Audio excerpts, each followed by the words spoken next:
Baru-baru ini viral di media sosial tayangan video mobil Presiden Republik Indonesia (RI) Joko Widodo, Jokowi, diduga mengalami pecah ban.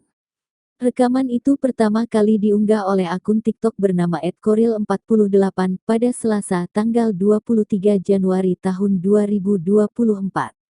Kemudian diunggah oleh akun media sosial lainnya, salah satunya akun Instagram @innovacommunity, hingga berita tersebut viral.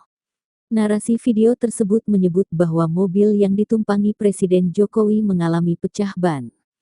Terlihat Jokowi sedang berjalan kaki di salah satu ruas jalan, sambil melambaikan tangan kepada masyarakat. Beberapa pasukan pengamanan Presiden Pas Pampres juga terlihat berjalan.